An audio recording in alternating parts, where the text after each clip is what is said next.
You're in the right one. I mean, largely the same, but. So, well, I did just wanna check in, so. The sections 15 and 16. Then 17, so 15 is the appropriation. Two staff attorneys. Section 16 is changing the name of the board and moving all the staff to this newly named board. It does also have the appeals start date in it. And then 17 is also the appeals. Sorry, where's the new name of the board? At the bottom, page 34. And then And flag over- there. It's also over here in 18, section 18 on 35. Well, yeah, but that's sort of revision. Yeah, right. But thank you, right. All right. It's just a couple of conversations, wondering about changing the name from the environmental review board to the land use review. Board. Right, we're sort of floating around stuff that maybe, let's say it direct, sort of directly, I think. We're talking about land use and development. And it's always been environmental considerations are part of it. But I think if we can acknowledge that it's broader than this, that's sort of environmental review, I think. Seems like a better label and maybe reassuring to people that it's not purely an environmental review. So. Yeah, people have thoughts on that land use, what was your version? again? Land use for review. land use review, or that becomes LURB. So. May want to use land reviews. Oh, man. No, we're going with their. Okay. Blurb is there. Blurb is there. So let's write that down. And, but yeah, land use, land use and a lot. Welcome to other things, but. Yeah, it's not the same. I have a list of unsuccessful candidates names that I developed over the weekend. So do you have other suggestions, please? Okay, so putting the flag on that one, thank you.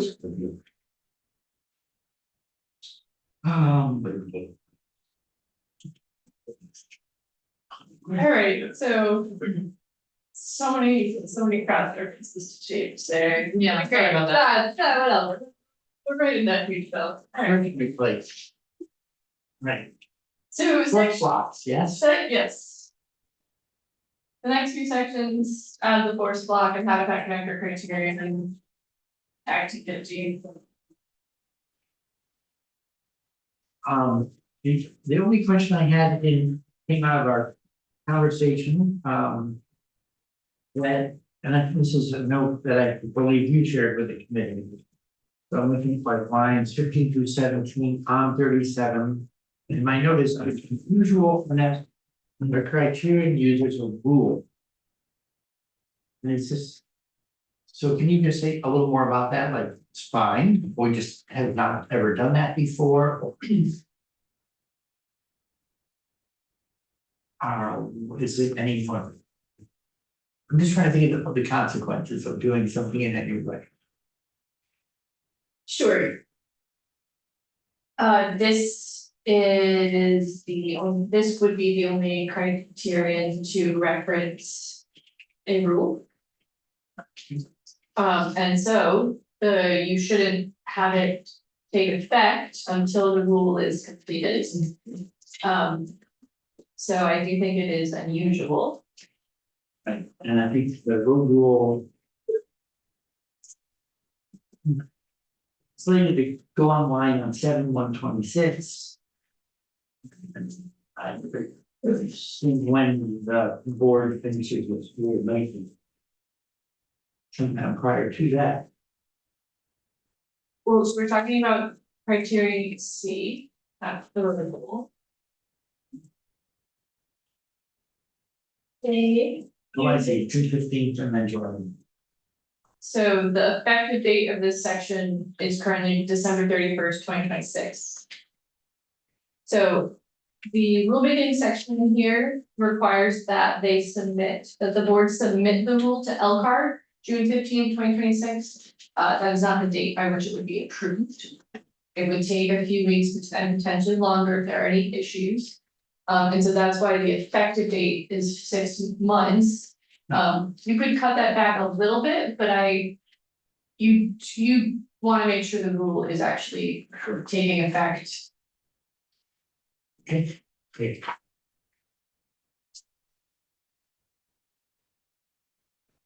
I did have a question on page 38, line 15, fragmentation generally means. It's the adverb question of generally means. So it's important then for you to read the next sentence here. However.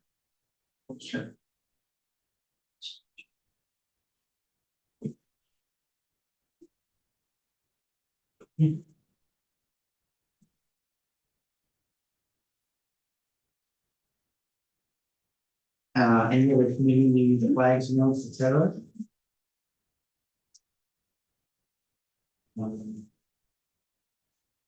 I don't have anything until 41. Yes. Anything else? Right?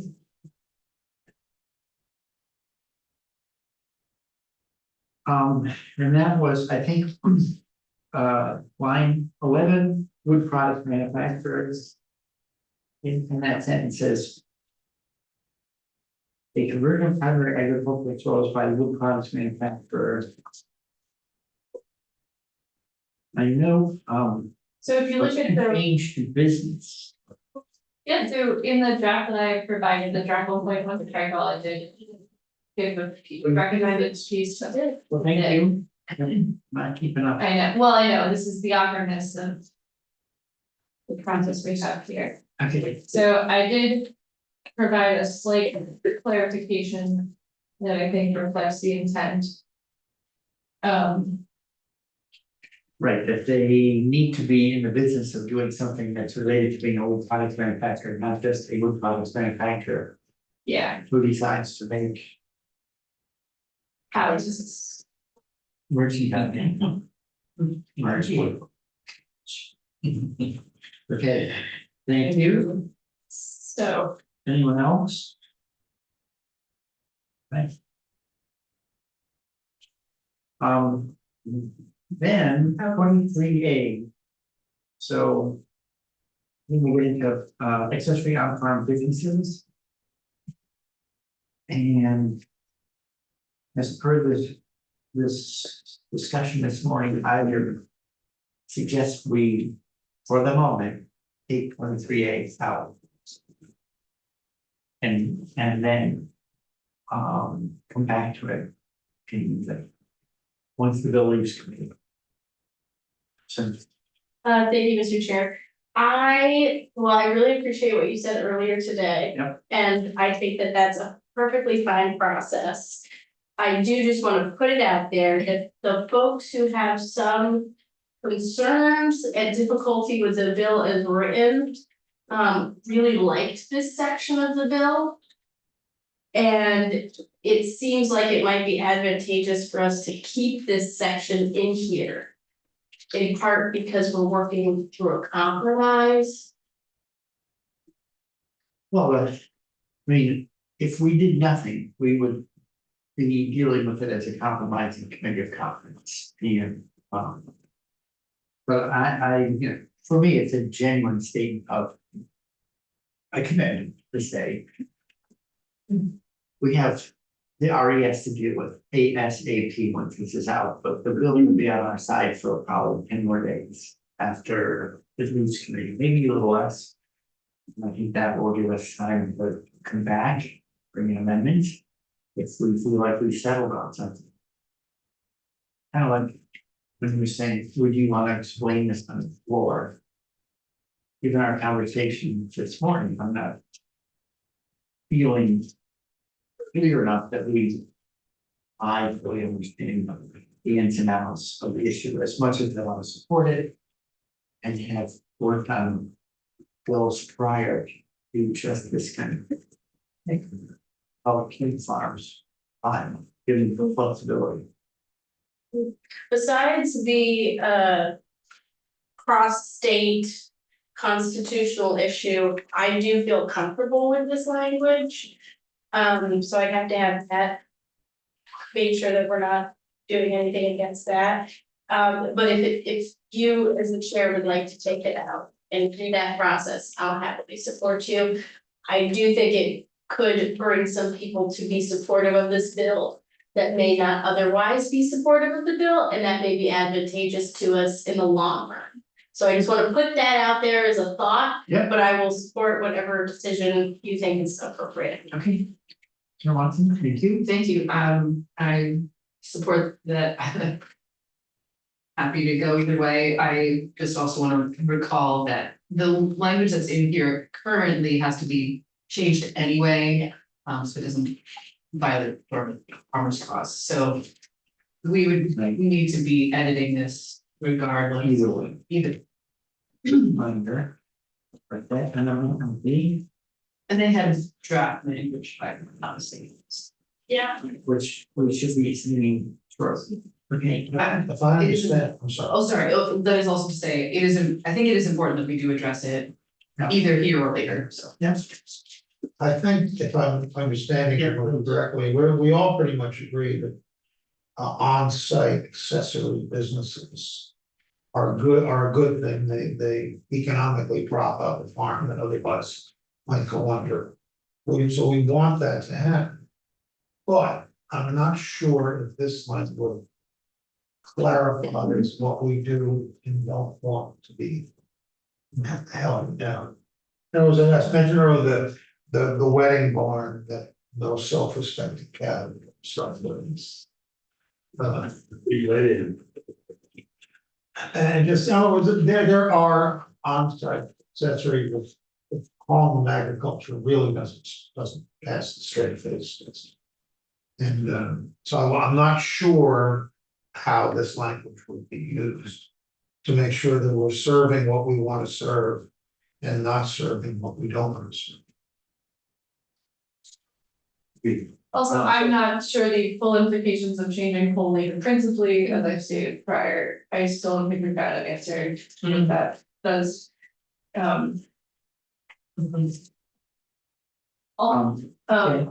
The other, so there's growing commerce, there's the language that's coming from the department, there's wholly principally. There was a question hanging from last week, those processing, could a restaurant claim itself to be something processing food? Yes, I think the answer is probably yes. I mean, that's a little different than making shepherd's pie with peas from someone, a neighbor's farm. So, great. Senator White, would you be willing to sort of be a point person on chasing this one down and help us keep an eye on the moving parts? I'm saying yes. Can I clarify what that would be? You want me to work with Council Tchaikovsky to understand wholly versus principally?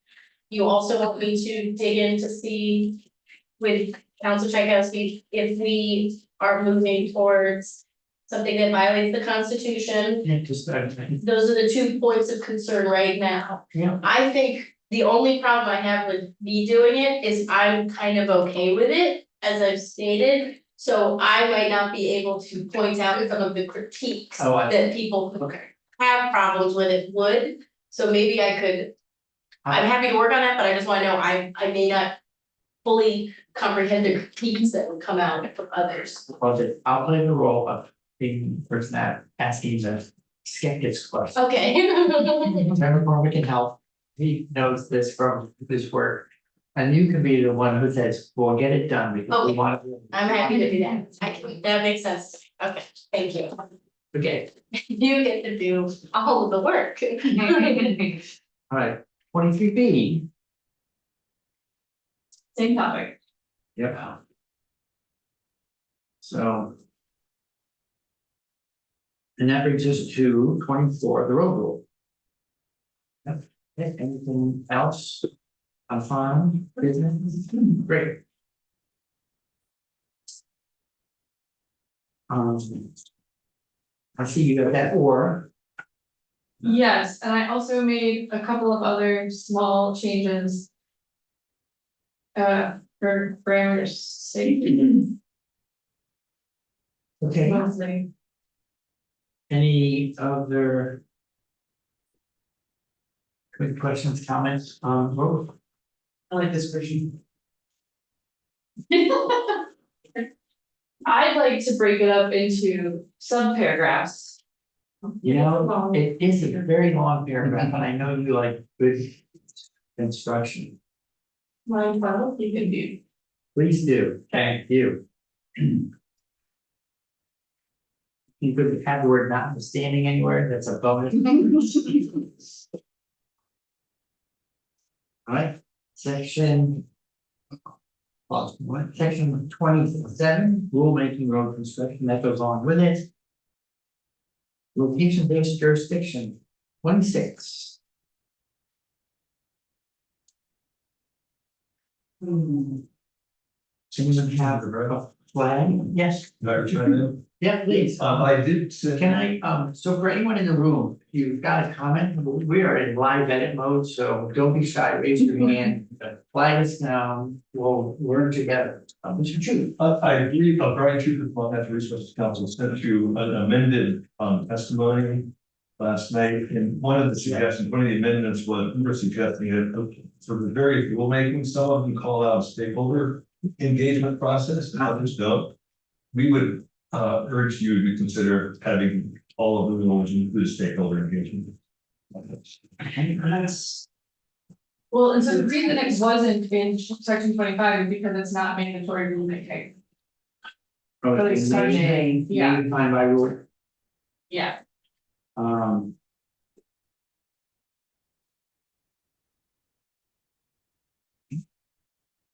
Could we, is anyone who, Mr. Fidel, you worked on this one, Mr. Shu?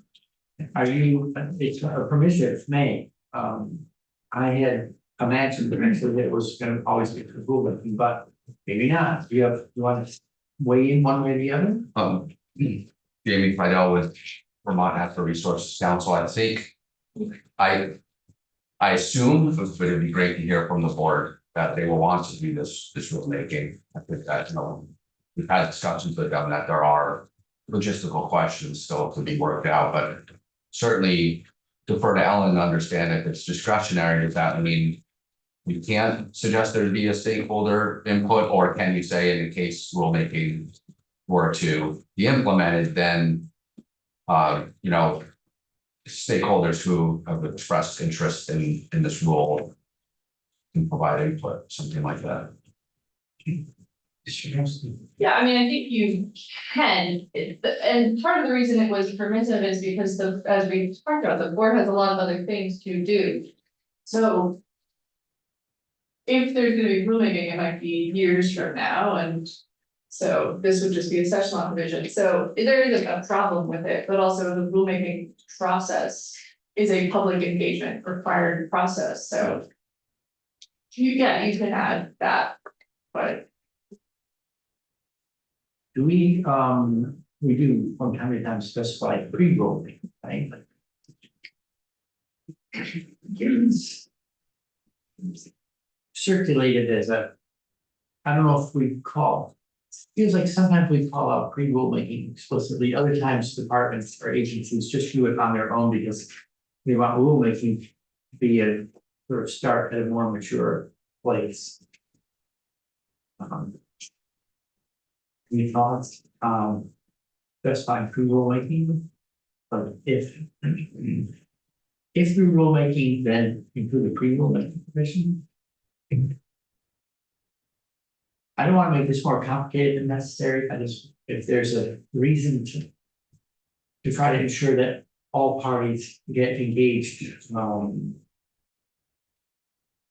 then we'll happy to put that in. Whichever way includes stakeholder engagement. You have a recommendation, council? I'm happy to take BNRC's suggestion, I just would like to remind you that I think Elkhart would frown upon if the NRB brought forward rules and to listen to the public comments that were made regardless of whether or not there's a stakeholder group. Sure.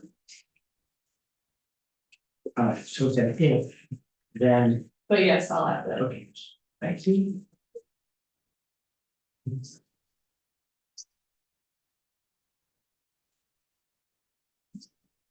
All right, location-based jurisdiction 28.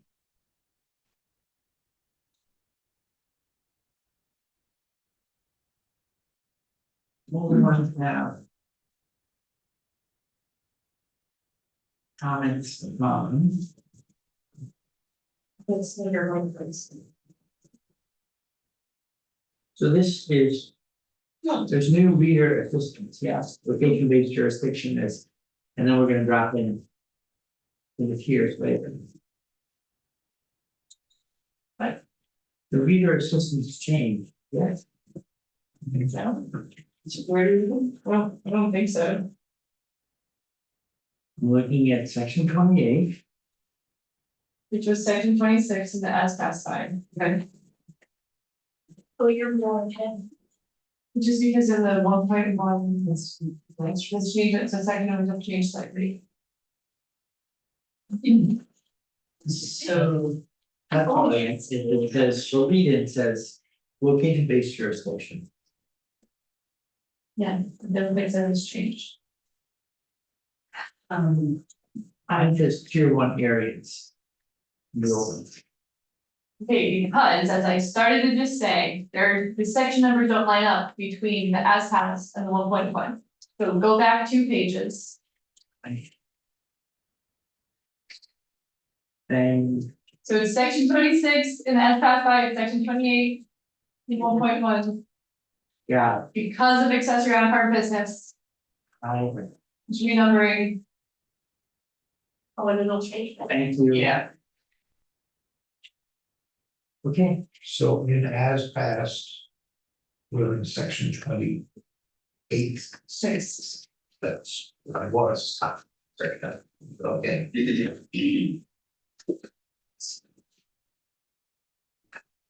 I don't have anything so. It's, 2, 3, you want to talk about the 2? yes, may versus shall, is that, yeah, that's the only one, but that's not. very much. thank you. On page 47 of the as passed version, so in the tier 3 definition. I know there's been discussion about how we define tier 3 and. My gut, just to say it out loud, my gut would be that I would love there to be more process outlined around tier 3. I get why the house landed at this place. So I am okay with it, but I would like to add to the list of things which may include, I would also like to include riparian here.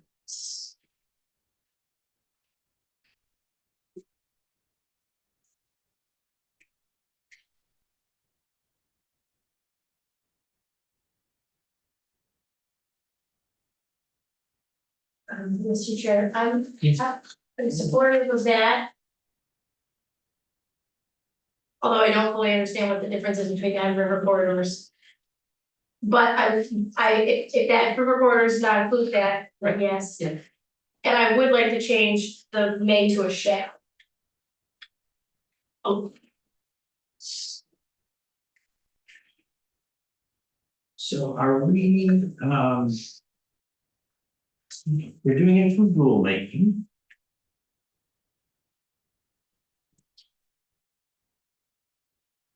You want to say a little bit about that, turning the main to a challenge? yeah, I think I've said, it's kind of been like the drum I've been beating in this committee, is I want the tier 3 section of our land use policy to start out with as much clarity as possible, and I worry that if it says may, you don't have to include those things. And I think that they should include those things. The rest between should and may. Yeah, I mean, that's the foundational. Well, what's the difference? The difference is the tier three inclusion that they decide on could include river corridors. And now I'm saying, no, yes, you should include river corridors. You must include them, habitat connectors, for example. But until you get to shall, you just still regard. Yes, yeah, so I'm saying change, wait, what's it? Oh, okay, it's on page 47 at the top, that's the one it's suggesting a change. To, yeah, you got it, it's The one gives permission to the board on it. And this directs them that they have to do it. So, I think we're agreeing. You want to? Thank you. My only station with that is thinking about places where. Like the interplay actually with S213, where like thinking about places where we have decided to fight the river. You know, like downtown Montpelier, right? I'm not sure that would count as being in the river corridor, but it might, and so. If it is. I feel like there might just be some implications about that, like if we are. Maybe it should be in tier three because then you've gotta go through the process. But maybe it shouldn't be because we know that this is where we want development, you know what I mean, like it doesn't. It's. Which I think is part of the ambiguity of the entity. The rulemaking for tier three is, a shall, right, the mandatory rulemaking for definitions. Yeah, I had a similar concern, I had 213 flagged as well. And my thought was, a little bit of splitting of hairs. Shall consider. Like, to say they have to address it, they may come up with a different answer to rulemaking than us just saying the fact that river corridors are a tier three area. Oh, okay, yeah, I'm open to that, like a shift, yeah, I'm open to that compromise, yeah, that's. We give them the starter kit that we are interested in That's- having addressed, but we don't say where they land. This is the rulemaking, figure that out. But they have to consider these. things. Yeah. Yeah, Yeah, okay, I'm open to I think that. that's good. following your reason, how do you word it? Wording. Shall consider is So what shall you consider. Where are you putting that? So tier three major. Which, I don't know what the right phrase will be, in the rulemaking shall consider the inclusion of. River corridors, headwaters, streams, riparian areas, etc. Where, So. here in it, can you read Again, thank you, so, because right now that list is on page 47, but, instead maybe we end. Ended after. Consisting of critical natural resources, but we add the list, in the previous page on page 46. Construction of improvements for commercial, industrial, and residential purposes, in tier 3 area as determined by rules adopted by the board. Wait, it's just, sorry, I thought I had 30, no, I'm not so sure. I was open to that. Yeah, it seems like it's just a separate sentence. Well, also the things developed by the board are in addition to. If we. Well, we're gonna leave in the reference to the board. Well, Gets a river. The board's doing the rulemaking. I think that the wiggle room it's trying to provide was. They shall consider or shall address. And then we have a list of lines 4 and 5. the word and, so it's something else, something other than what precedes it. And as may be further defined, so. That language kind of gives the board permission. To do more than what's. In the black letter. And I think that's a good idea, I don't want to lose that. do you have clarity or are you waiting for clarification? I'm waiting. It's, I think, Well, so I thought we were there, we just said we want the rulemaking to address river corridors and water streaming habitat connectors of statewide. And, Yeah, that's all good. And then maybe the stuff we didn't think of, the board may think of. And okay, which I we think, want there any language that's in both. and, to your point, I agree with, does that get covered by, and as may be further defined by the board? That opens the door for them to do further definition, that's further refinement of the definition. So, I'm not so clear where, if we are landing in a place in which they're landing. So let me take a step back. If you are you are delegating to an agency authority to create essentially a new program here. Depending on how you change the language on lines 3 through 5 will be the only statutory provision related to this. So you should, now the session law provision is pretty detailed. But I think you need to have some details in the statute, because otherwise. The statute will just say, as the rules defined are, and. Generally, you should have some indication in statute for people, otherwise they're gonna just have to go search for the rules. okay, and are you finding? So this is all that's here now, all we're really talking about is a shall address. As opposed to a may include. Yeah, and I said when it came over, I think it's on the border of not, Being sufficient. yes.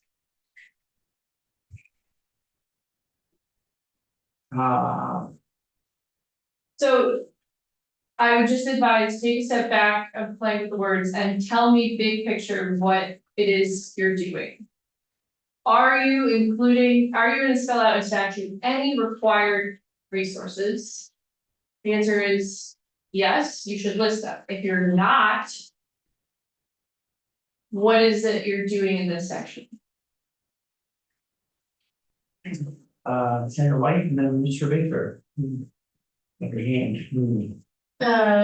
my personal preference, and we may not have the ability or time to do it, is I would like to be more definitive for 2 or 3 before we enter into this. Because I'm concerned that we will have a list, or we will have a group of things that fall in tier 3 that is smaller. Rather than what I think I have heard echoed from developers is the list will be too big, or there'll be too many things captured by tier 3. I'm actually nervous not enough will be captured by tier 3. So I would prefer us to be very clear to call out specific things.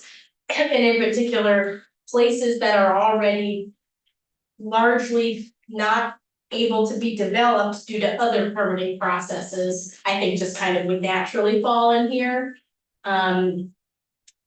And I would prefer a shall.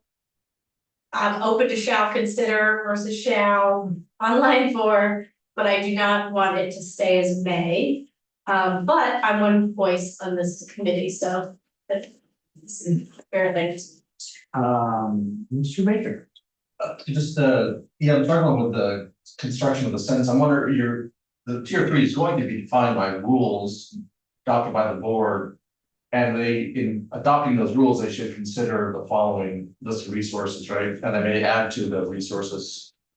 So I wonder if just a little phrase at the beginning of this, to note the rulemaking that happens, would help make that sentence clearer. I don't know if that's friendly, but. Well, I think that's the crux of the issue. So Who decide? right, so this is the definition. So what is tier 3? Okay. Tier 3 is something the board's gonna define, which I guess if that's the answer, I guess that's the answer, but I was hoping to provide a little more detail. And they should consider following this. So the may, I think, is too loose in terms of what if they chose not to think about Yeah, that's- riparian? Um, Shall, where they land, I think I'm kind of avoid that we tell them exactly what's in or out. Because the rulemaking will define the scope or something of how we consider all these areas. My hope was that I included sort of a minimal list as we have here, plus riparian areas, that would bring comfort to people who would say, oh, I want to make sure at least we're looking at these. So let me add more here, so are you gonna leave the phrase critical resource area, critical natural resources? Do you wanna embed the phrase of statewide significance? That's actually more of the issue for me, because just telling the board that they're gonna come up with what natural resources should go in this category and really corralling what kinds of that resources you're thinking about. So having either the set list or additional description of, you need to have like some standards around what you're asking them to look at. Because the risk you're running is then without additional detail, and there is some detail in the rulemaking section itself, but the statute, I think, is a really important component of this. Right, right, here's down below, line 11, it says significant natural resource. Of statewide significance. Okay, so given that. Where there's more detail in the rulemaking itself. I'm just I'm looking to reconcile the two things. And I'm not quite following. What do you think Smith, I put this somewhere, in order to be sufficiently clear? I thought by laying out a shall address in the list. That we're ensuring that the rulemaking would broad enough to address at least these, whatever, 5 different things. And then we give them the opening and as may be further defined by the board. And then we get into the rulemaking itself in section 29. Oh, so you're thinking that shall address requires them to include it, because when I heard that, I thought that meant. Yes or no, like up or down, I mean, the rules shall address whether or not these things are included. I meant that they shall consider, like that these things are in or out. And then they'll define the rule, how you apply it. Okay.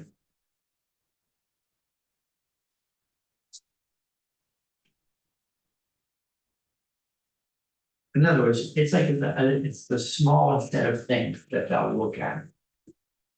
As they think about writing the work here. They might come up with other things to add. And they might, distinguish between a river corridor that is in a downtown, like an armored bank corridor and a downtown Montpelier versus elsewhere.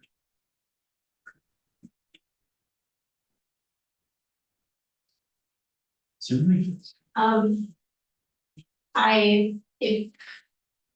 If you're saying that this list is the smallest list that they would use and they would have things. And perhaps it's just we just call out this section to work on it later. That might be where we're at versus like workshopping it right now. I don't know what the plan is, but if we are going to. Do something, I would like to add some things. Like if we're actually looking at this in depth and not just changing something, I would like to add things to it. I didn't think that was on the table, so I didn't. We had areas, Yeah. areas, right? Okay, Anything else? You were talking about things like Class A waters. yes, so I had high quality waters, but I don't know if that is like, if the term high quality waters would technically be like all of them. Like all of the classes of waters, or if that would just be Class A waters, yeah. But in a way, I almost would like to ask ANR, what are the locations that are that you have a very high threshold of permitting processes for, that are not developable unless there's an outstanding public good, like there's a terminology they use where. From my understanding, if it doesn't meet. Like a threshold of necessarily for public good, yeah, like you can't develop there unless. There is a very significant reason why you must develop there, but I don't. And I'm trying to find in the NRV report if they had anything. But I think you guys, when the NRV report came out, it was silent on tiers besides you guys have process the two on tier 3. Is that an accurate characterization? So Mr. Fidel and then myself. Well, so one thing, just in responding to something that Senator White said, I think that, while it's possible, I guess that, I mean, tier 3, I think has been thought of as what would there have potentially automatic review? Yeah. It may not equate to not being able to develop there. And a lot of the discussion so far, I think, in the stakeholder group and in the House has been that there are a number of resources that should be looked at. There may end up being, it may be appropriate for Act 250 jurisdiction, and how the jurisdiction would apply is where I think people recognize there should be conversations around that. Is there a subset of resources? How exactly would the automatic jurisdiction work? Is it literally, every segment of that resource? Is it a certain sensitivity of statewide significance, for example? Or are there other permit programs or other ways to look at addressing this, whether it's a state model bylaw, for example, at the municipal level? Or so there's a lot of, I think, creative ways to look at resource protection, and the way that the rulemaking is worded right now allows for that sort of robust consideration. And I think one thing, and I guess I would ask Ellen to correct me if I'm wrong about this, but if there is no rulemaking ever, then it's what's in the statute that will end up being implemented. And you do right now have that it would be a critical natural resource you could add of statewide significance. And if there was never a rule, that may include these provisions. But I think the way everybody's been sort of talking about this is the may include is really what should be considered through the rulemaking process and potentially get included in how. So I would almost suggest that you focus maybe this concept you've been talking about in the language in section A of the rule, because that's really where you can outline. And it's already sort of there, but you could add a little bit more, shall adopt rules to implement the requirements for the administration. The board shall review the definition of tier 3 and shall consider, and you could add your list of resources to consider there. And any other additional significant natural resources. That way you could have your extensive list of what shall be considered, but it doesn't necessarily have the automatic effect of these are going to be in tier 3 areas. So. Can you say it again? So include. I'm not. Yeah. So you've been looking at section 46, the definition, and trying to, I think, get your head around what resources should be listed. And I'm sort of flagging that there's also the language in section A of the rulemaking right below it, which basically outlines the process for considering certain resources, modifying it, adding, figuring out how the jurisdiction would work. That's really where you can get at the process for what should be considered. And the statute is really what is going to be implemented.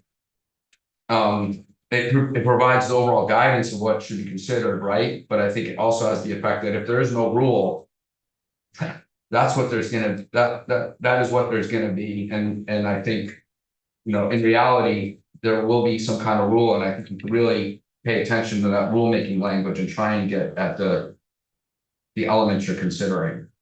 So if you're going to add some resources, so that it may be taking some of the language in line 4, which may include in adding that list into the rulemaking itself. These are the things we want to be considered. So is your suggestion that we basically make 46 means an area that is not tier 2 or tier 1, like the tier 2 definition, and then actually changing it within tier A? No. Okay, guess not, No. No, so okay, we won't do that. Yeah, moving. If you, put a period after, in line 3, after critical natural resources. And then you took that list, sounds like Mr. Fidel is suggesting you take that list and bring it down to something following line 14 on that same page, just an enumerated list. That help? well, I think you want to leave the. Yeah, I Sorry. would do that. I think you could. Oh. You could, Yes. yes, you could do both, that's what I was suggesting, you may not wanna change, because I think there was some intent there in having this considered, you don't wanna lose the fact that there is a rule. Right, in the definition, that's really what's gonna end up hopefully being advisory. Okay, but what I'm really saying is that, look at your tier 3 rulemaking. Language as the place to address the resource list that you really wanna have considered, you can expand it there, it basically says. Review that definition, but you could be more clear. You could say, review the definition, consider whether it shall include river corridors, riparian areas, headwater streams, habitat connectors. Brian, Mr. Shoup had suggested the other day that if you're going to back out natural communities from a requirement in the habitat bylaw. At the local level, you could add natural communities. There's a lot of deserved things, it's just, it needs to go through a consideration process. And figure out how or whether to. Center White, and then back to the ministry trust. I don't have anything to say. Okay, so my proposal. I'm open to just settling this with the change to a shall consider, going back to your original suggestion. But I do just want to put another wrench in the whole thing, and perhaps we do it based on elevation. Like we include as they do in the NRB report, is anything over 2,500 feet in elevation, we would like that to be considered under tier 3. Sorry, Oh, it is? it's an active 50 check. Oh, so but you're not automatically tier 3, you. That would. So if you look on the prior page on 46. Oh. The long-standing jurisdictional trigger in Act 250. And the prior version actually said above elevation of 2,500 feet or in tier 3, so. Or so you're not, oh, okay, so that is even more confusing. Oh, okay, never mind. I mean, I think it's already a component, I think the reason it's there is why. Okay, so maybe my main concern is addressed in some terms. So instead of making clear some version of shall address or shall consider. And let's look at that on our next draft. And then we'll have select on it, remove, anything else before we go? Well, I just wanna say, I like the idea of adding it to the list Yeah. and suggesting. You know, things that come after line 14, you know, looking at what goes on, maybe it is a number 5. In that list that these are the resources that. Through rulemaking need to be considered. There need to be. Provisions about. They can do whatever, but that's, you gotta say something about this. Sure. It's, we could, right, remove the definition, so let's do a shall address. In the definition. And then let's work the list down and put it as a 5th thing we consider by rulemaking. Probably with some latitude about what else might. And then we can. Like easier to reconsider it once we've seen. Okay. All right, anything else in that sections? Oh, sorry. Ms. That's okay. Sullivan. I would say on the frame of, there are things that, you know. Are important to bring people along with us, that was brought up on tier 2. There's a lot of concern about tier 3 and how extensive it is, especially by some of our rural-based lawmakers in the House and rural landowners across the state. And I think that is why you have a process here that really is trying to bring people together and a really extensive group that's being pulled together in that stakeholder group to look into this. I think the more things that are put into specifically in writing here is where we get the map that is covered in red, saying everything in Vermont is now their automatic jurisdiction. Whether or not that is true, a correct analysis of what the bill does. I would just say there is. I think the way this is written out, folks are a little nervous about some of what's already. They're thinking is gonna be fully included, and it's not that there aren't other things that are going to be considered by that group and tailored, but I think adding a lot more to it specifically right now, it's good to upset a balance. Okay. Well, and to double all the way back to the 213 question, we're gonna have a rulemaking on river corridor development. So do we want to have tier 3 flag it as something to be regulated under Act 250? And we're also creating a rule to manage river corridor development. We could end up overriding, creating a conflict down subsequently by virtue of having 2 rulemakings proceed to try to regulate the sector space.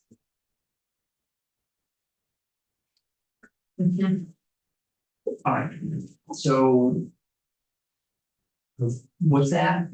So let me not just ignore the question that raises. What would people think about removing river corridors from the list by virtue of the fact that that's 213 is going to write a rule about the management of river corridors? So I don't know for a fact yet. I mean, here's the problem. I don't know for a fact yet how those 2 rules would look at the same space. They might be complementary, so we could create a conflict. There is time to see that coming. Is that river corridor rule is 2028. My thought on that is it's also just. I have a high degree of confidence that 213 will ultimately pass, but should it not become law, then that leaves us, and this does become law, that leaves us with some risk. But I also hear what you're saying, and are we creating? We don't, the risk of the double jurisdiction, basically, they're doubly regulating versus only the risk of one, but I'm not sure how to proceed. Sorry for the. If the language is shall consider, then it means someone can, if this rulemaking group, for instance, can say, oh, there's actually a rule that addresses the concern that we would have otherwise had. It's covered. I feel good about that. Mr. Rowan. Just to this point, the House discussed this and intentionally was hoping that if 213 passed, that there wouldn't be double, there would be, so this rule would be the NRB or the LURB in consultation with A&R, and 213 is A&R rules, so they'll all be involved, right? It's their rule. So the idea was that it's all the same governmental entities. They wouldn't create double jurisdiction. Yeah, Right. that was because they had this very conversation. Okay.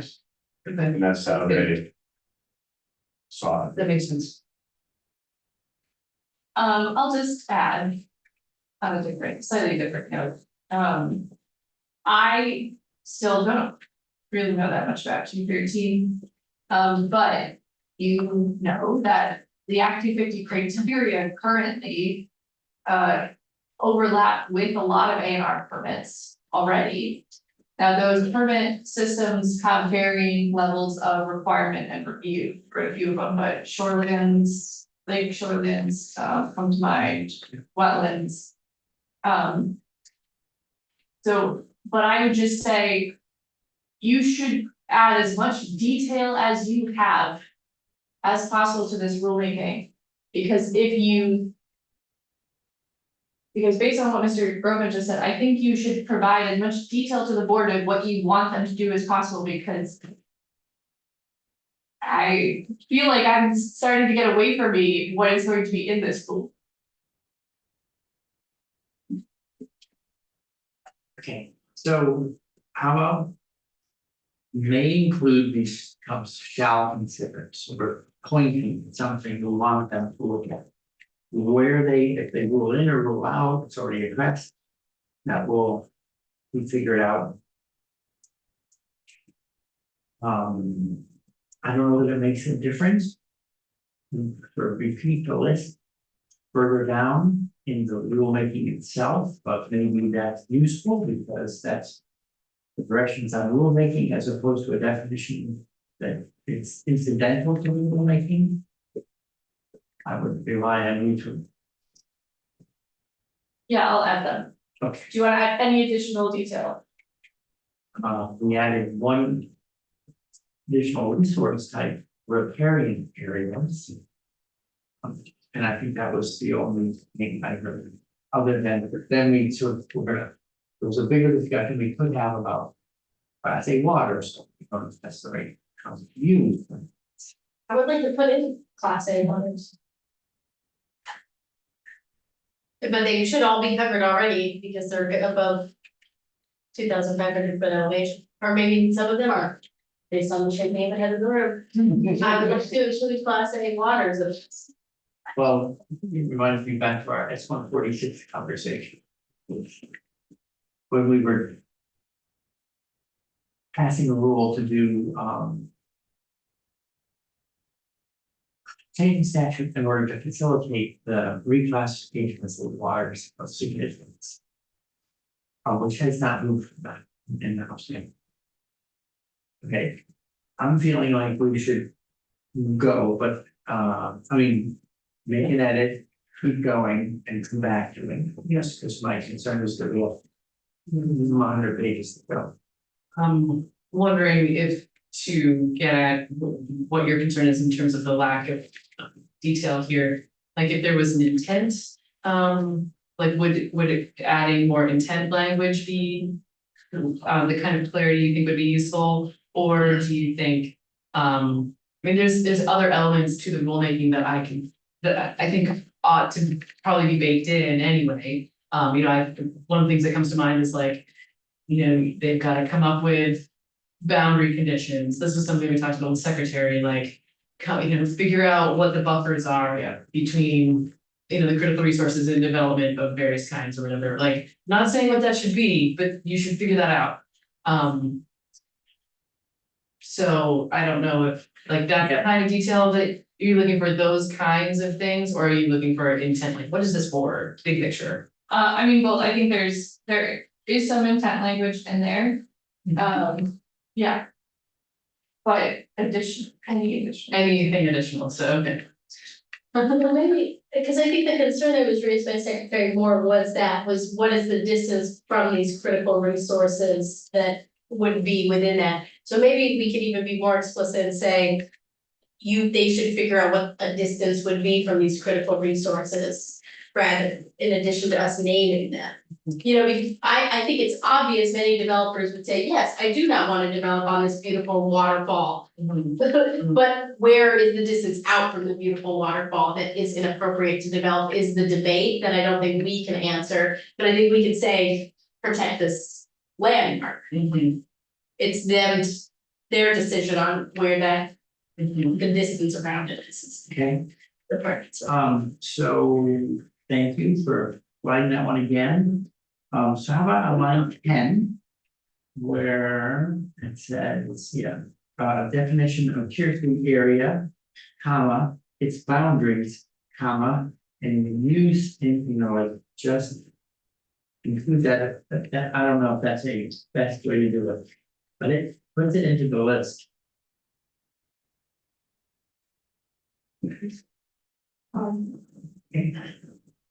Right. A little unsettled, but let's keep that.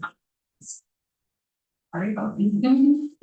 We're gonna complicate your divide. Hey, we're not. In nonsense. Okay, I'm sorry, trying to get something. we can do fun. You didn't expel me from the room. I'll be happy. She's like, So rulemaking continues on the next page. Working group, there's new language there from 6 through 14 about who's on the working group. Have you heard any comments one way or the other about that?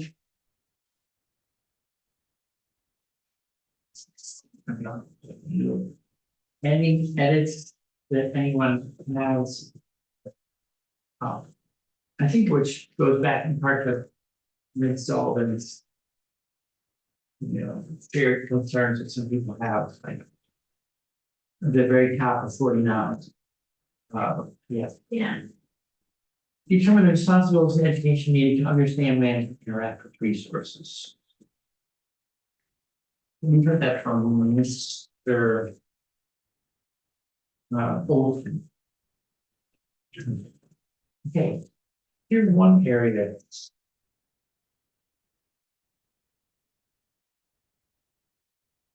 Anyone have edits marked up on theirs? Yeah, I have a broad question for this entire part of the discussion. Which is, I think Anne mentioned not watching study groups. I've always regarded the study group, if it's on a topic I've been pushing. I regard a study group as the moving prize.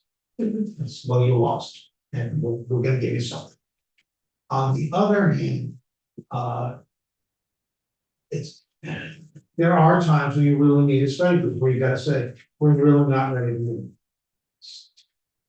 And I guess I'm not clear with any study group, which of those two situations we're in. Do we really need a study? Should we be more audacious, just be doing something? Or are we really not really need to study? Are we looking at a particular study group or? No, I'm saying that that's an overarching question, that says as we proceed. Okay. That's. Right, some study groups, I would think like the res study group we have the past summer. Turned out to be useful to getting a proposal together that then What? ended up turning into a bill. Yeah, Not every. Not everyone does. Not during the study committee though. Yeah. So Bill did come out of discussions during the study committee. So that's an aside. No, not the bill, I mean, Yeah. our passenger rail service came out of this. Because I share it, it's this policy we have now, came out of it. okay, any edits on? Section 28. So what's, Thank you. I appreciated the request to make tier 1B status automatic. And then opt out rather than opt in. And I think this was maybe gonna be in some of the edits that were provided, there, but there was also a bit, I think it is. If it's. I have it marked here, but I'm not if I can point it exactly, but where tier B, I'm sorry, 1A, 1B was defined sort of twice. And so if we could just have a view in one of those places. Great. Those are my comments. okay, thanks, Ms. Dimitri? Thank you. Yes, that was essentially what I was going to just remind the committee is Charlie Baker submitted some additional testimony on, I think it's on Fridays. Document list that would, using the House passed version, change letter C on page 49. to instead refer to the definition of village area on pages 89 and 90. And then additionally, we provided some recommendations to simplify that definition and make sure everything here is included in the definition and is actually consistent. Right. So this section would simply refer to the definition in the regional plan section, which would then be modified slightly to make it all consistent.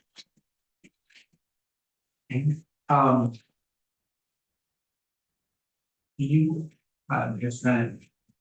I'm trying to have a way for us to see it, and I also want to make sure that, we're agreeing to it in a general way that council knows precisely what we're talking. Senator Watson. Yeah, so on page 89, village areas shall have one of the following: municipal water, wastewater, or land development regulations. No wastewater is available in the area, must have soil that are adequate for wastewater disposal.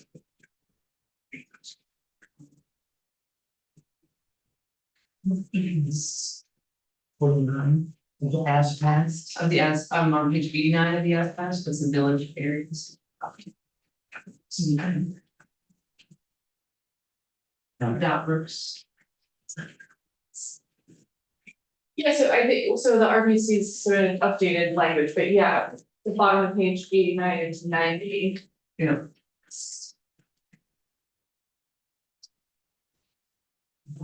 Do you have that?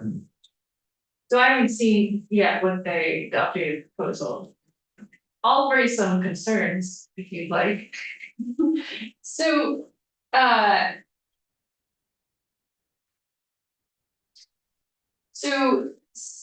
the section on defining village areas is on page 89, so I think we should look at it. Yeah. So it starts with this area that I have been sort of thinking as planning jargon. So, and then it does also, so it's got the, typically comprised of a cohesive mix of these things. And then it goes on to say that it does include existing village center designations and similar areas. So I think that is a question. And what's the question? So it's automatically including all existing village areas that have been designated. Okay. So you have not discussed this. Was gonna raise this later in a different way. The size of these areas is not defined in either of these places in the bill. Or if towns can have multiple tier 1B areas. Now, last week you did discuss having multiple non-contiguous tier 1A areas. But I do know that currently that there are towns that have 2 or 3, or I think somebody might have 4 village areas. So that is something so the list that's on page 49 and 50 is a sort of discrete list of requirements. The list for village areas is slightly different.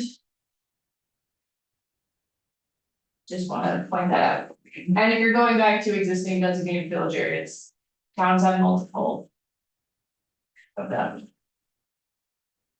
I think that's okay. Maybe we need to make clear that a town can have multiple non-contiguous 1B areas, village areas.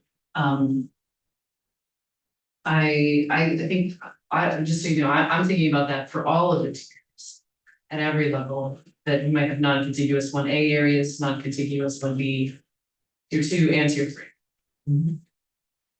Well, obviously. With tier 2 and tier 3, that's a different thing. Yeah, So. If we, in as much as we need to make that explicit. So, and I'll just say the House did not have a ton of conversation about this or sort of size boundaries on these areas, which I do think I maybe flagged as something you should consider addressing. Okay, Yeah, Mr. Baker, thank you. Two things, I'm looking at the past version. And just to kind of, I guess maybe I'm reiterating something Catherine said, but at the top of page 50, it references 43, 48, A, 12C. That's the definition of the village area in the future land use mapping. And I think what we're trying to point out is that it's just what Alan just said, is that village area definition is not really the same as here. We'd like it to be one definition of these areas. We would be opposed to any size limitations, because I think we just want to meet the municipalities where they are. You know, it's half a mile or a quarter mile, like that's just what that community is. But, you know, so we're really, I think, suggesting striking paragraphs A through F and just rely on what's in 43, 48A, the village area definition, just to be With clear. some changes. With some changes that need to happen back there. Because even that definition was not firmly consistent. A through F, the A through F you're referring to is what page? Page 50.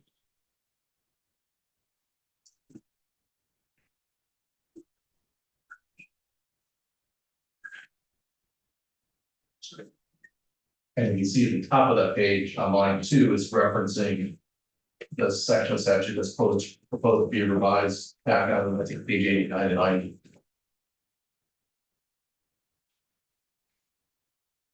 That makes sense. No. That's for me, perfect. My mission's accomplished. So we're replacing page 50 with just a cross reference to page 9. Exactly. So then we're really only defining it in one place in the bill and within statute. Oh, so that would remove my concern. If it's in 213. Right. That seems helpful and clearer to make that way. So the concerns is council and the wiring. My concerns remain, but it's gonna be easy to track. They're welcome. Thank you. In the language that you all are providing about the reworked page 90, page or 89, whatever. You know, there's some provisions in here that I know have been somewhat controversial, like about staffing required for zoning administration. Does the reworked language in 89 capture all that is here? In this list, A through F? We did not include that That specific requirement, because we consider that just having land development regulations, kind of by definition within the statute, you have to have a zoning administrator or somebody to enforce them. So it just seemed like a redundant requirement that was gonna be subject to debate. But like, well, is that enough of a person? But everything else is Um, otherwise included. well, there are Yeah, the- 6, or A through F, Mhm. right on page 50. Yep. We're proposing 4. Okay. So the approved plan, which is really, I think we're proposing to eliminate the staffing and the municipal requests. Mhm. Again, we feel like that's redundant because we're gonna be working with the municipality to develop the map. Like, we're gonna be hand in hand. We don't need them to make a separate request to do something we're already working on. Thank you, but I can picture that request going the other direction to say that they could request to Yeah, be tier 2 as that's right. tier. And we had proposed that as a suggestion too, is that there be an option to opt out. Yeah. If they want Act 250 to apply. Yeah.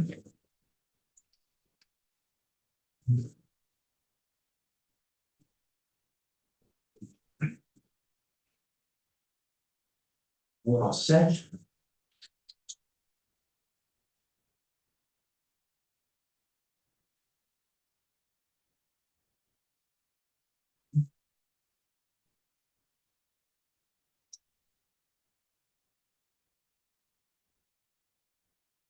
No, I think, I'm nervous about not having staffing. Say that out loud. In effect, you're saying that like this town that has a zoning administrator part-time. Yeah, I think we're concerned about getting into this like really subjective issue that's going to change. I mean, what if your zoning administrator quit last week? Do you lose your designation? You know, while you're in the process of filling a vacancy? It got us into a gray area that really felt like it was gonna be sticky. The VLC testified on Yeah. Thursday or Friday, and they also had a concern with that section for third. How would you deliberate on that question? Right, and to be clear, we're not gonna, we certainly want them to have staff to enforce the regulations. That's not what we're debating at all. It's just. Yeah. How would The two. Yeah, again, Brian, I share the concern, but we also, I think you can't have regulations without having an administrative officer, and I think it was Beth and Demetra in her reading, that the staff of the RPC actually are a circuit rider zoning administrator for other towns. So the towns have contract staff. Yeah, exactly. right. In the end, aren't the RPCs vouching for municipalities in some way?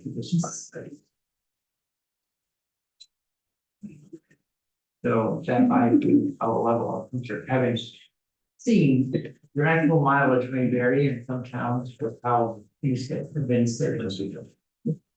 Right. Jeff Martin's. The point of it is that enabling language, so. We will be flexible and enable them. So are you taking out Evan? Yeah. Okay, that brings us to 28A, which was also before. Standing. This was just a date change, correct? That's As a temporary extension. In the 2003A 11 extension is, sorry, I'm losing track of the cross reference. 6001 3A sub 11 is maybe, These are the sunset provisions. yeah, From Act 47. You're probably going to need to have a longer conversation about these. If you decide to talk about S 311.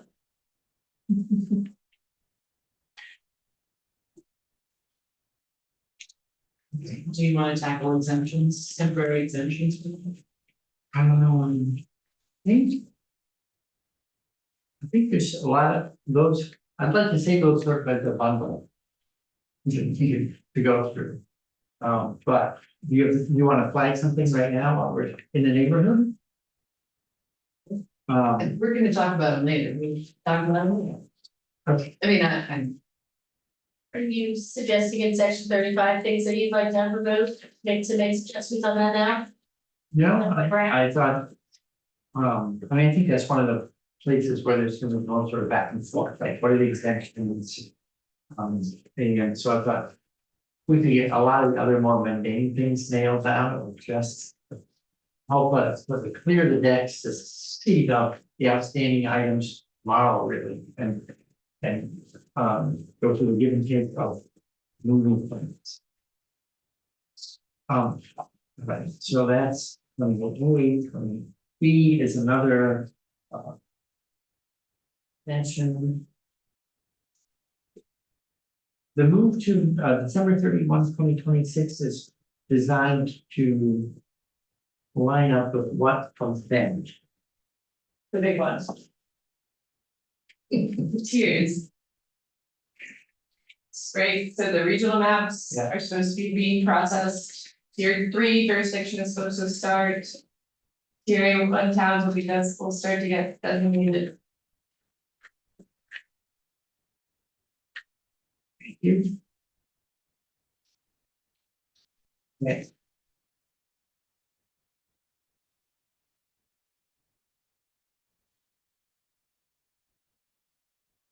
Edits on. So it brings us to. Well, we're all through 28, see 29. Tier 1A status. Anyone have a flag on Tier 1A status? I have a more general note myself about the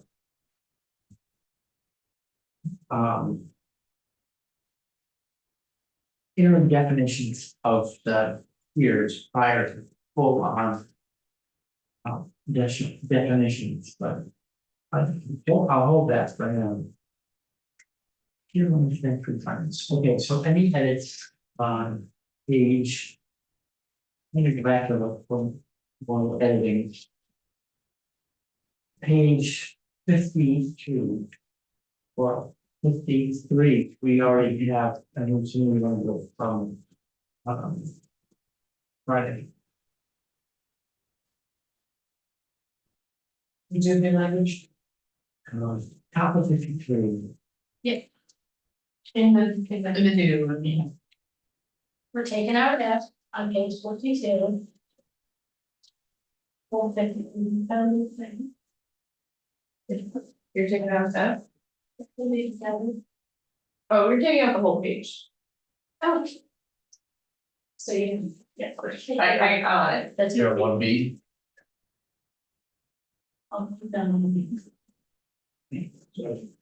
Tier 1A status, there's a new sentence, I'm taking this page out, where do these issues end up? On page 90, so we'll 89, 90.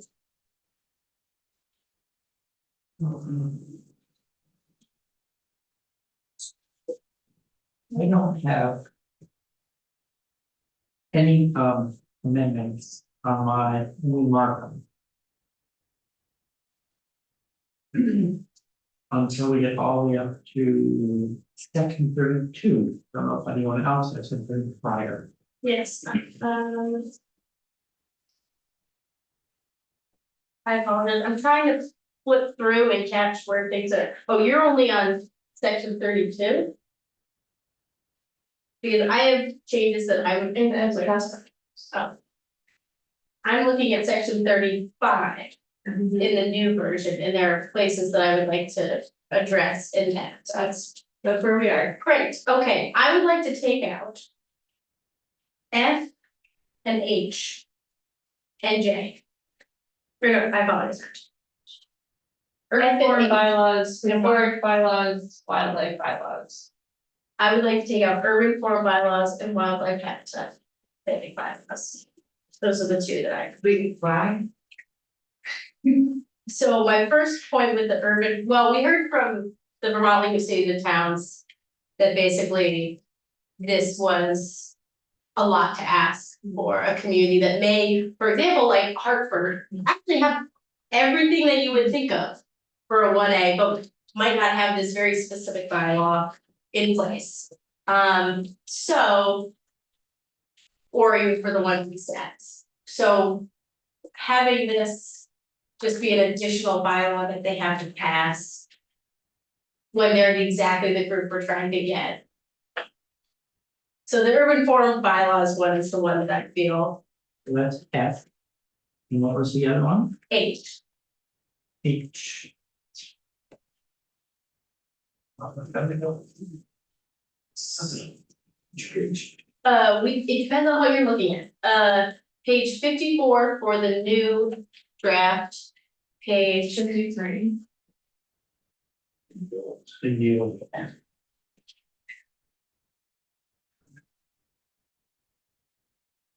Thank you, God, we disagree. Oh, So, because my sense is that, like, if we were exempting, I was actually gonna propose, well. Thinking anyway about more actually than that, because. Because if we're removing it to 50 jurisdictions, then there are other state permits that cover development anyways. But there's no state permit that covers wildlife habitat, and so we would be losing the ability to regulate. To have a check on wildlife protections in those areas. So it seems to me that our most robust cities and towns, if there is, particularly if there was a model bylaw that could be developed, that would be an easy thing for them, that municipalities could just adopt. So they had capacity figured out. That was my thought.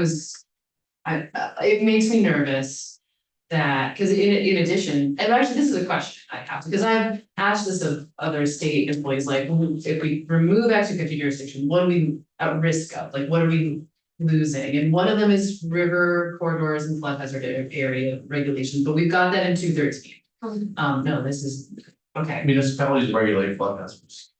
yes. Though there's no state permit. There's no state. There's no state permit. But The whole flood hazard program was set up for municipalities to regulate. Right. So it's always been that way. yes, so to. Which is why C is in there, Yeah. That's right. because it's. There is no state permit, you must have this in the check, and it might be redundant with 213, but whatever, it's. But then. This is my question, when I asked state employees, like, what are the gaps? One was. These, flood hazard river corridor places, and also wildlife habitat. So those are the two on my radar, but then you mentioned the other day that there's also a gap for. RVs and CVs. RVs and CVs, but I haven't thought about that, but the other one that was on my radar, was. Protections for ag soils, forest soils, extraction of resources. That's also a gap, is that true? Yes. So, can you tell me more about that? Yeah, although I don't know if extraction of earth resources would actually come up in our downtowns. Right, fair enough. So. Okay, listen. That's what they say. Yeah. So then, yeah, Act 50 is currently one of the only ways that requires the direct conversion of primary agricultural soils. So those funds currently go to VHCB to conserve soils if they're being lost in a project, so that isn't covered by any of the programs.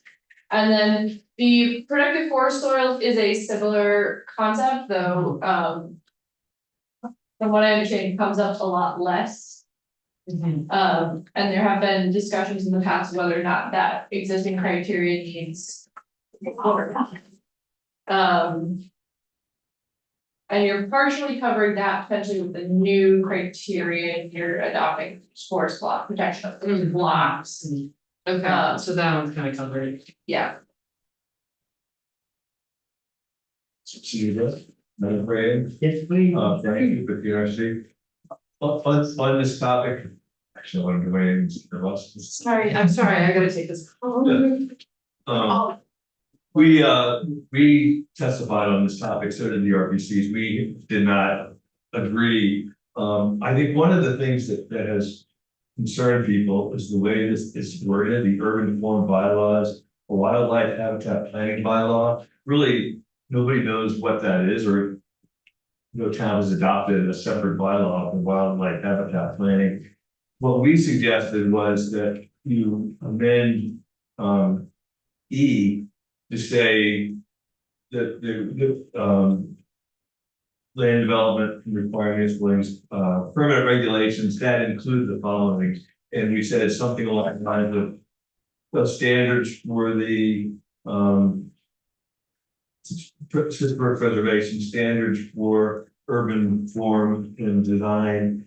We also thought that the wildlife habitat was not necessary in these areas, that should be kind of screened out during the planning process. That's one of the reasons we said natural community should be one of the considerations under tier 3. So I think that whether you keep it or not, it would be better to clarify that these are actually provisions under the zoning bylaw and not a separate standalone bylaw, which caused a lot of concern and among stakeholders. I see.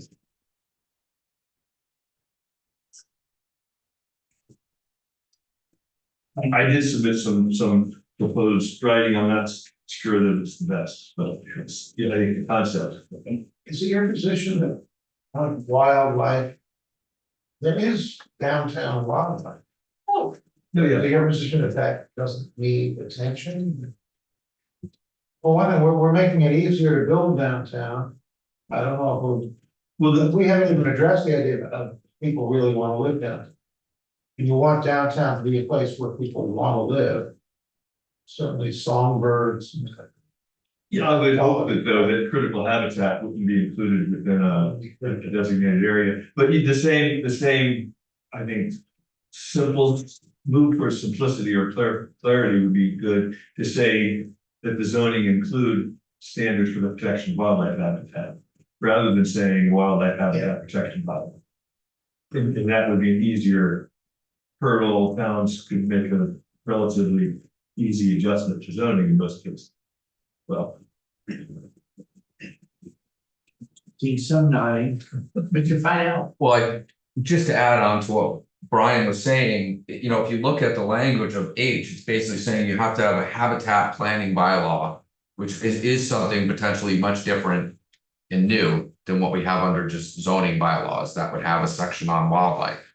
And these are the standards that you have to mitigate or, you know, reduce impacts to wildlife. The language here just focuses on a subset of wildlife features and says don't have those included in tier 1A areas. And so I think that if you're to your concern center, McCormick, if you want to make sure that wildlife is considered, then it would be a better, I mean, it would be appropriate nod to say that there should be wildlife considerations in the local bylaw. And then that community has to determine what are the most important features to them to protect. I think rare and threatened endangered species require state permit, the river corridors. You've been talking about an alternative program for that. The one issue that may actually get some impact here if you don't address it somehow are natural communities. Does that, so if we were to do that by linking it to the aspects of zoning bylaws that address the following, urban form and wildlife, is that something we can rewrite in that form? Or you need more information? Would you like more?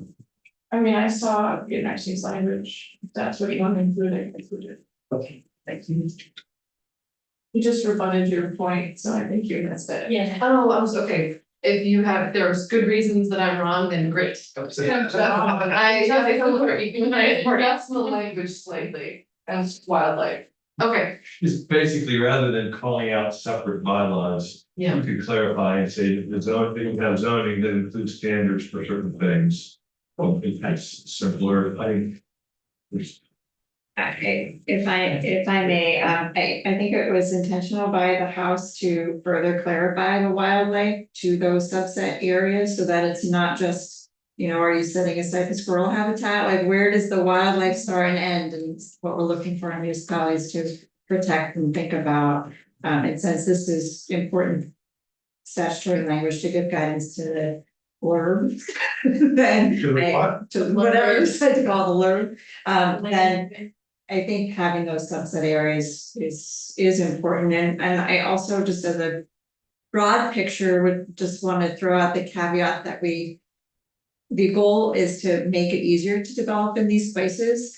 And every provision that you put in this section is going to apply to every turn of the shovel in this area. Whereas the Act 250 provisions you're losing apply only to that very small subset of projects that would have to go through Act 250. So everything you add here applies to all development in that area now. And so we want to make sure we don't inadvertently make it harder to develop in these places. At the same time, we're trying to make it easier. Okay. Okay, thank you for that distinction. Mr. Baker. Yeah, at the risk of trying to pound that nail a little deeper. But I do worry about that, like most of the development that is happening in, and these are our largest communities, right? Our most fully staffed and capable communities. The vast majority of stuff is not going through Act 250. And to even further, we've been adding over the years more exemptions in these locations that have even less go through Act 250. Whether it's priority housing projects or whatever, but there's very little going through in our downtowns, going through Act 250 right now. So to add a bunch of requirements with the notion that we're losing jurisdiction over some resources that we really aren't regulating right now. So as opposed to what we're, the broad Act 250 as applies to the whole state. And I just want to draw your attention to the comments I think we submitted on Thursday, maybe they're posted on Friday. We had some specific language trying to clean this up. B and sorry. Well, anyway, the floodplain bylaws are in there kind of twice, B and C. So we propose some language to clean that up. We're not sure it's really necessary to have the formal capital budgeting process, like these are our most sophisticated municipalities. Like, and there's frankly, the statutory process is a little messy, and a lot of towns choose not to go through, but they have a system to do their capital budget. The urban form bylaws, we were just thought just the phrase urban form bylaws needed to be struck, and it could be just permanent land development regulations. And then we had some language just that is more similar to what's in the existing neighborhood development area requirements. It's just that the tier 1A is compatible with historic resources. Not that they have to have their own, set of historic bylaws, which is definitely a higher hurdle. Thinking we only have 1 or 2 municipalities in the state that have historic bylaws. So anyway, wildlife habitat we thought to be struck, the water, wastewater we thought would be simplified. So anyway, we gave you a whole list of edits Thursday and Friday. And again, to Catherine's point, trying to be more inclusive, encouraging more housing in our largest municipalities that are most capable, and they have their own processes of going through their zoning, going through elections, of deciding where the policy is for their community. So I'll leave it at that without giving too much more detail. Okay. I'm feeling like I want to reread the side by side the proposal you sent in with this language here And with the NRC language also. yeah. So I'm gonna make a note to myself, let's go look at those, I think we painful to do that as a group, so how about we flag this section for review your notes, and my notes from before. Those different emails and, then make a decision and we can back into it.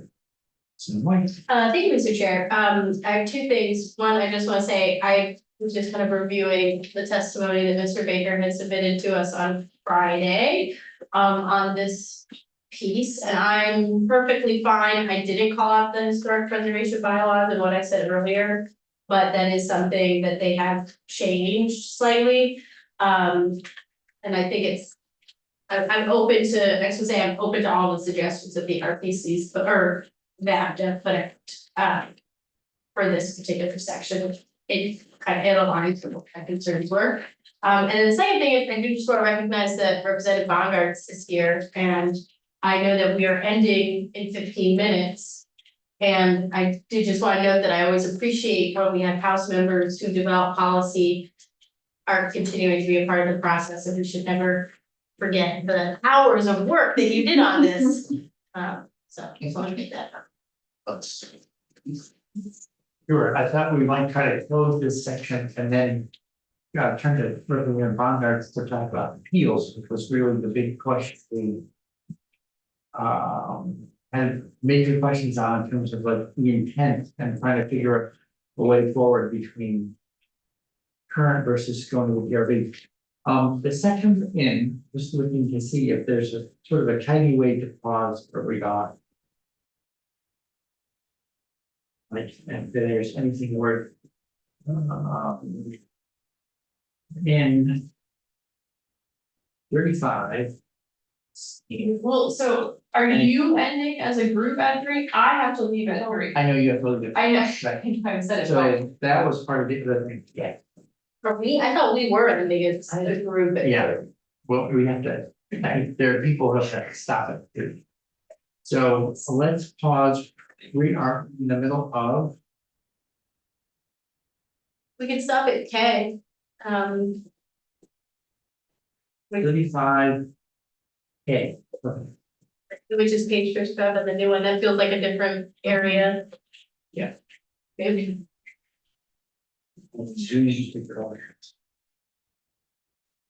All right. So let's stop there, ask people to look at their 3 or 4 different sources of notes on that section, and we'll need to make a decision tomorrow. With that, Representative Fonder. So can I just add what's the plan now? You're gonna talk to Representative Bonner for 15 minutes? Yeah, yes, and then we will adjourn for the day. Okay. Am I leaving? Only if you want to. I mean, Can she go up to? I don't know, it seems like you might need me, but Well, it might be helpful to have a conversation. All right. As we're batting some stuff around.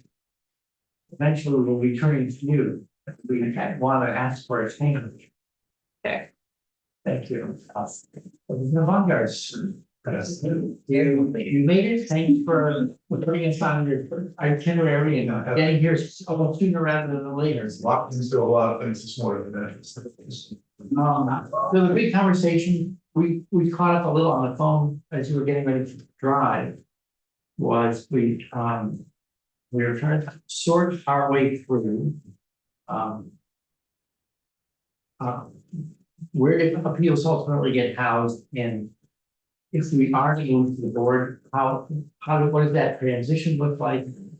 And frankly, is there a way to clarify based on changing to a new paradigm, that the new board would sort of hear the new paradigm and the existing appeals would sort of wash out in the environmental division court. The other thing that came up was one of the reasons we heard maintaining jurisdiction of the environmental division was to be able to consolidate appeals, but the data we heard, as I reflected, was that those were quite rare. And so if that's the main reason to be there, it's kind of like having the outlier case setting the precedent for every other case. And it made me wonder about whether or not we could, if you were gonna house appeals with the board, the new board. If the thing that we talked a little bit about is if on agreement of the parties that they wanted to move to environmental division because they wanted to have a consolidated proceeding, that both parties could go back there for that, if that's a benefit. But otherwise, for the 90, I'm making this number, the 95% that aren't consolidated, they could look at this, the new. So, those were some of the things we were talking about. And then said, be good to hear the thinking of the house of this. Well, so that is not something that we talked about specifically, that notion. For the reasons that, we talked about when I was here the last time. And you saw the letters from Ron Shems and Jim Dumont, the one that I sent, those are all the reasons that we really believe. Frankly, it's also our feet that it makes sense to move to the board. Whether you could, I think, as you suggest, true consolidated appeals where all the evidence sort of was part of a rarity. There's a difference between the two get inflated, coordinated, and consolidated. So true consolidated appeals, I think, almost never happen, but they're very rare. I suppose if you wanted to, I don't know how you write it, because I think that what could often happen is that, say it's going to be consolidated, then it would turn into coordinated with way just to move over that. But if all the parties had to agree, and it really was going to be all the evidence sort of once, if everybody thought that would be more efficient for some reason, I guess that would be okay. That's just speaking without having had time to really get a thought and really But, Well, how about, the timing? I think we also heard different data on the timing, but basically, board. I think had a processing time of over 200 days, and environmental division was running 400 plus. Yeah. So, that that's a, reviews for, moving on. that's a really good point, and, we alluded to it a little bit, and I alluded to it just a little bit yesterday. One of the things that you can get with a board is that depending on the complexity of the issue, like if it's simple, you can have a hearing officer, one of the members assigned as a hearing officer, and move it quickly. An analogy of this is the New Hampshire Housing Board. That is designed to make things move quickly, take housing out of the courts and do it at a board, because that's what they do. And move the process more quickly. And it's there's an analogy to be made here, because this process at the old board was always faster than the courts, and I would think that's in everybody's interest. And with the ability for the board to set up flexible procedures, where depending on the complexity of the issue, they can do it this level, or this level, can make things move that much faster. So that would be part of their own writing procedure. Yeah. Yeah. That they could develop by rule. Well, So, we talked a little bit too about having. We have the 1+4 half time or 2/3 time individuals. Talk about should they be full-time. Another possibility was, should one or more of those people be dedicated to housing? So that is, you're almost having a mini New Hampshire housing board built inside. Level. I think what will happen, one possible scenario is that both, we set this up, get it in motion, that over time. We'll have the court hearing what it hears now, the elements that it hears now, the board hearing this. And a future legislature can look in and go, I wouldn't be surprised if over time more gets moved over to the board, because the board will be moving so much more quickly. But I think it's hard for us to know yet whether that makes sense. So, but I think that, I wouldn't be surprised at all if after, 5 or 6 years, more got moved over the board. Moved over to the board than is there now. You could theoretically have a mirror zoning index if they went to the full-time board or something like that. I don't know. But I think what we'll have is the ability to look at the two and decide where you want, which way to weight one versus the other. And you won't have that if we don't do it. Yeah. You don't have that ability to.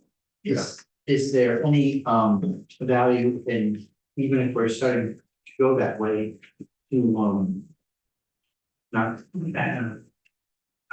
putting anything off, but is there any value in having some sort of study looking forward that says that will help us make a decision, or just live with the thing and learn from that, and a future legislature will move on with it.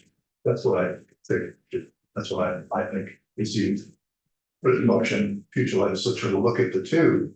Because there's always gonna be those moving pieces, and I think once we've had experience with both side by side, I think there might be some adjustment. But there's no way to know that now.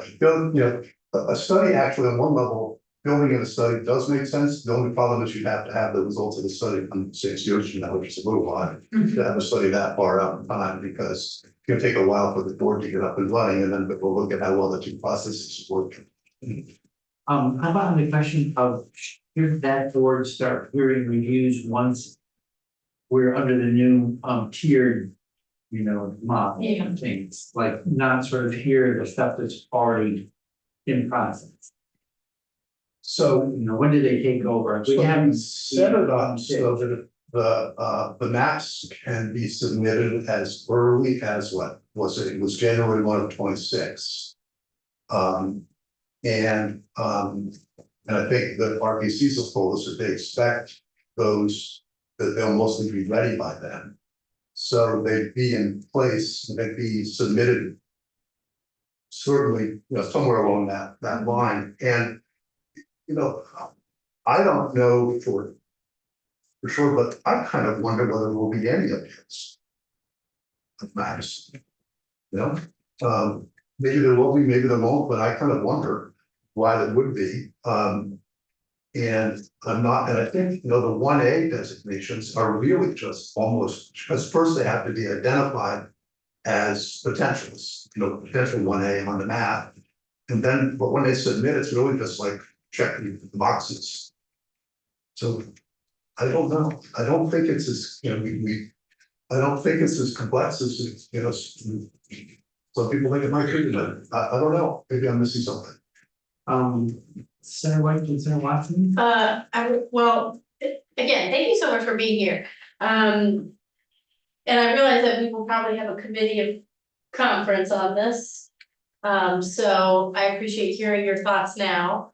And I assume you kind of speak broadly for like the committee, but I don't wanna go that. I always want to be careful of that because I haven't talked to anybody. Yeah, so I do just wanna know, so I really appreciate you coming on the fly and kind of giving us your gut take to Yeah. things. My main question, and you may have the same one, and again, to just what I just said.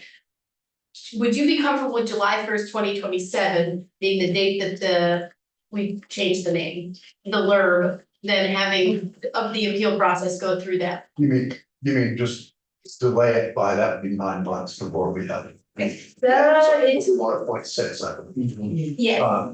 So delay it by 9 months. Yes, and the reason being, and Go ahead. I think that was something articulated by Senator Watson, because there was a concern that they would not have.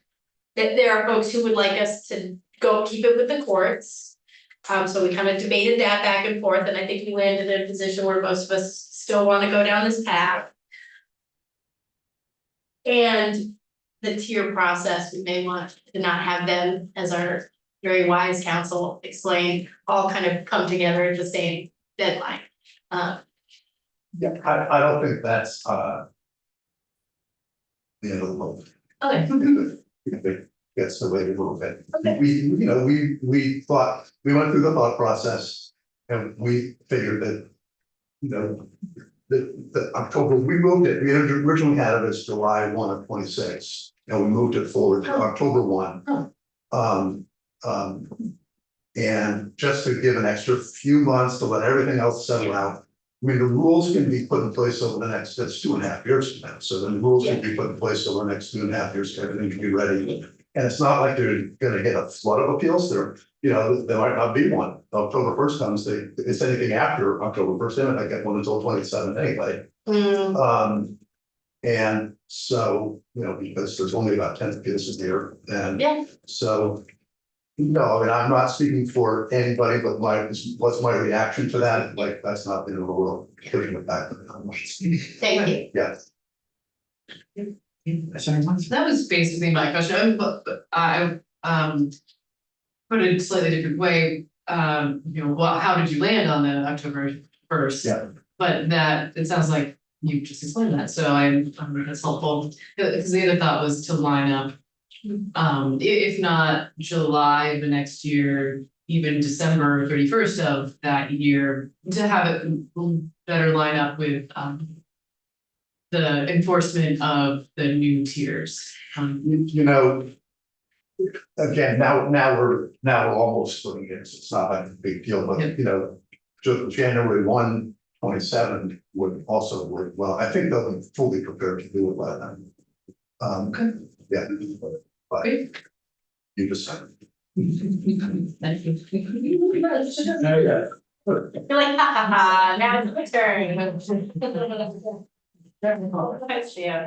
It's review for me, if you will. I have read the bill, it's a big bill.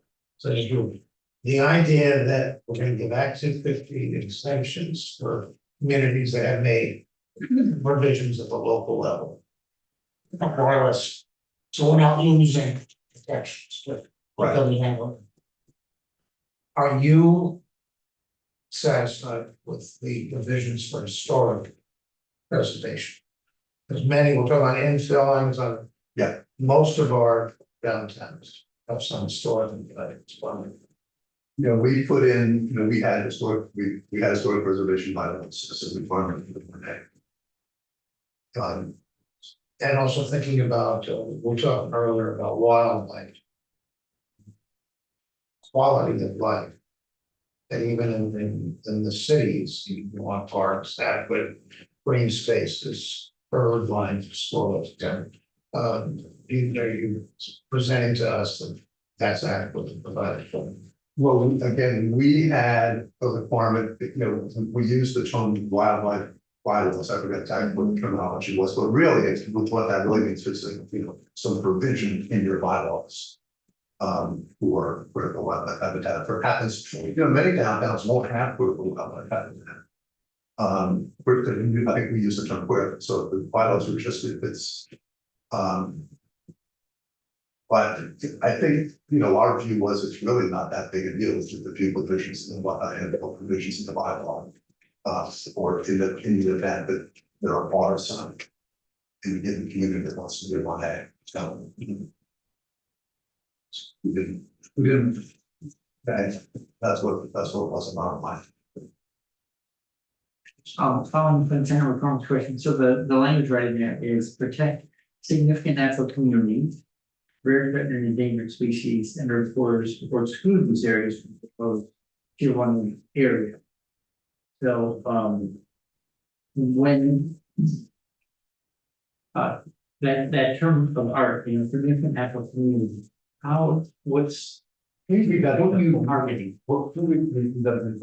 Sure, so this is under you were just citing bylaws. So wildlife habitat plan bylaws for tier 1 area, Yeah. that protects significant natural communities, rare, threatened, and endangered species, and river corridors or exclude these areas from the proposed tier 1A area.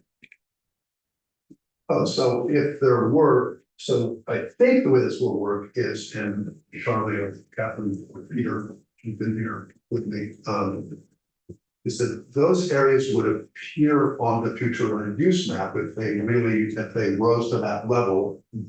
And then the requirement for the 1A towns would be that they either have provisions to protect them within those areas, or make the decision they don't want to have those and just stay out of those areas. Yeah, that's coming back to me now, yeah. Thank you. Other questions for the minor?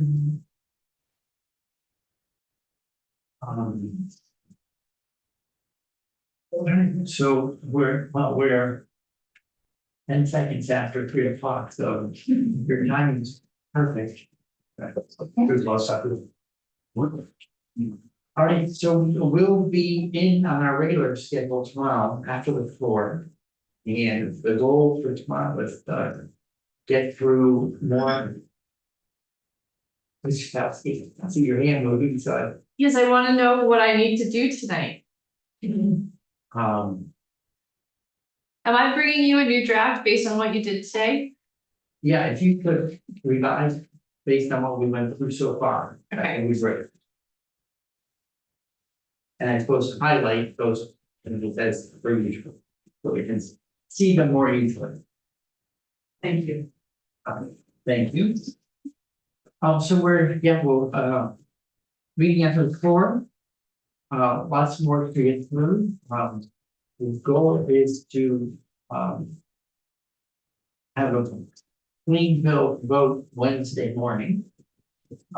So let's all come in well rested, and we're gonna have to pick up the pace. Mr. Chair, It's there's no way we're gonna get this done to have a clean bill to vote on Wednesday, if we only have like 2 hours to 3 hours tomorrow.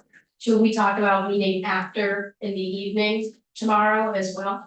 If people are amenable to that, sometimes we grab an extra, we did that on P13. We did Yeah. that at 5. If we're going to do that, I'll need to know by the end of the day today for my planning purposes for the evening.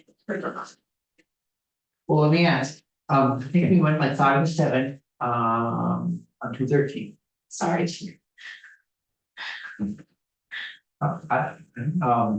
If you summon, I'll be. You have a little person. I do the little person, I should at least be able to stick around till 6 or 6:30. After that is the question mark, but I Okay, great. can navigate that. So we should have chairs at work first. We do, but I can ask to be out. Actually, I think last time we started a little earlier. We did. Started. We started at 4. Yeah, we started at 4. I got out of the chairs and we started at 4. Okay, so that worked for everyone. 4, jumping at 4, and we'll end by 7. So, So we're gonna have to leave probably GovOps early. yep, and what time do you want us here tomorrow morning? Regular schedule after. Oh, you don't want us to be before 4? I wasn't thinking if I could do that before 4. Okay, cool, just good to know. Okay, good to know. Thank you for asking. So with that, we'll grab up to 3 extra hours. I appreciate it. Also really appreciate people coming in today and